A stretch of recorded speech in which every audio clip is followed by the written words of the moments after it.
Next drawer. There's a wiggler set I bought at Sears in Bloomington, Illinois the day I started working at Osborne Engineering. Still in the original kit. And I have used this a lot. Let's see what we got here. I actually don't know till I open it. Oh, most interesting. Remember those radius gauges I just demonstrated? Here's another set of them, used in a slightly different way. Forgot that I had these. Wow, two different sizes. I gotta look those over after this video is through. And those were Starett. There's the familiar Acme threading gauge, shown in my videos, Starett. The finest. Alright, we got all kinds of wire and sheet metal gauges here, and some that I will never use. Here's a Brown & Sharp standard screw thread gauge. I guess I put an X on here because this is the one I use for sheet metal. It's a Starett US standard iron and steel. There are so many different kinds of gauges that you know, you got to make sure you don't have the wrong kind when you measure wire or sheet metal. This one is another American standard wire gauge for non-ferrous metal, so that could be used for sheet metal as well. That's made by General. Thousandths on the backside. And here's a Starett American standard wire gauge. So I got a bunch of those. Oh, I think that standard one goes in there, or the General rather. All kinds of drill gauges. There's a General and Starett for number drills. Oh, there's another little gauge for music wire. That's for music wire, and I got quite a bit of music wire around here. Had no idea I had that. No idea whatsoever. Here's a metric drill gauge. Again, I had no idea. No idea whatsoever. Set those aside. Multiples of everything. Plus I have a couple of these hanging from drill presses. You need to keep some of these pieces dedicated to your machinery, not hidden away in a toolbox. This tiny little gauge here, made by General, is a drill gauge for the smaller sizes, 61 through 80.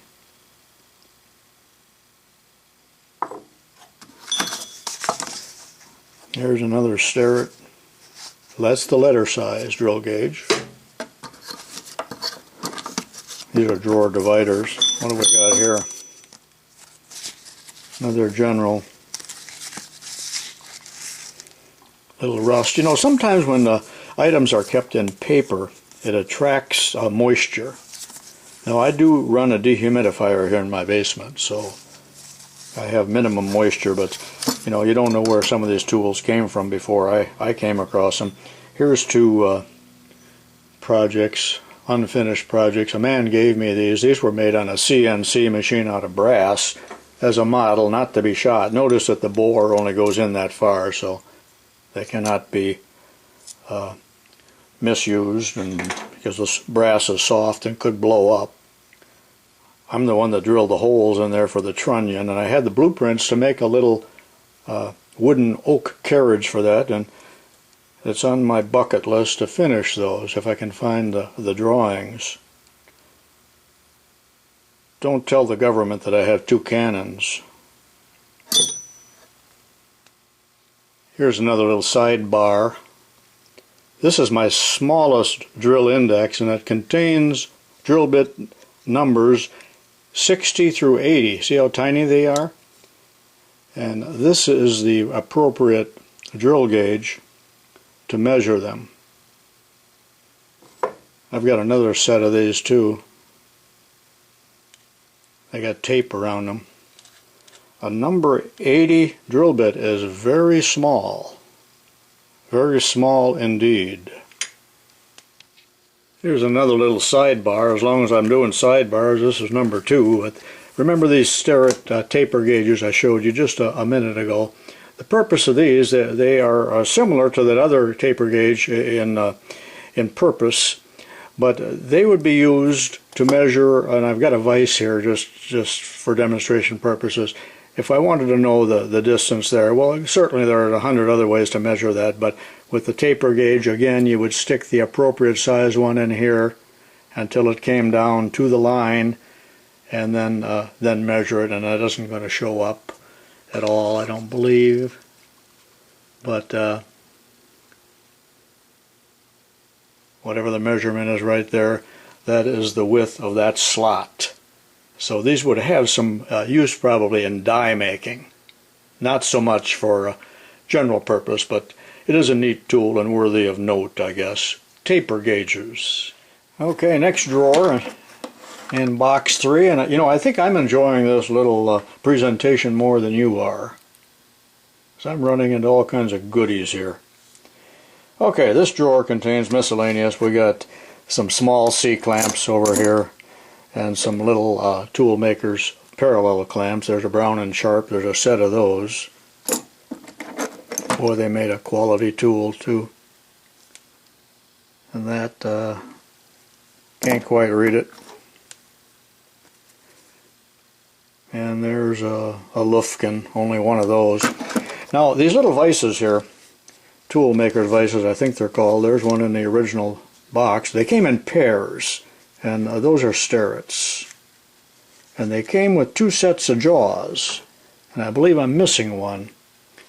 But they came with regular jaws, which you see right here, and then this other one. Let me pull one out and show you.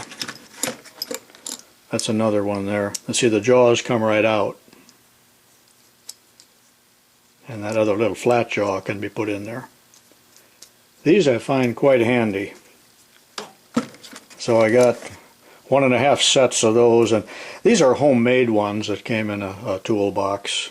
Similar type of deal.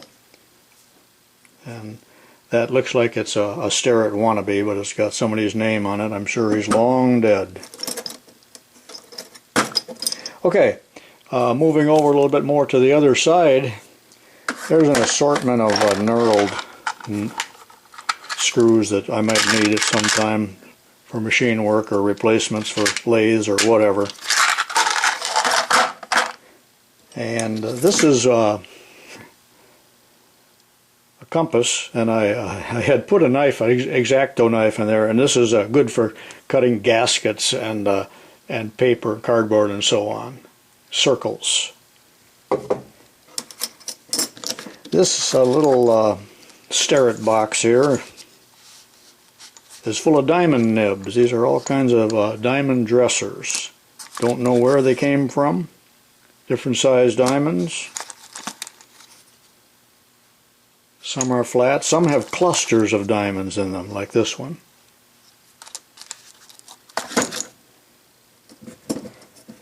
Here's some kind of caliper. I think it's you can adjust. You can change the fulcrum here, and it enlarges whatever you're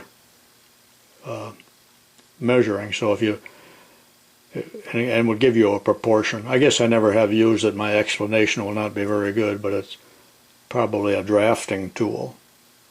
Looks like it's made of German silver.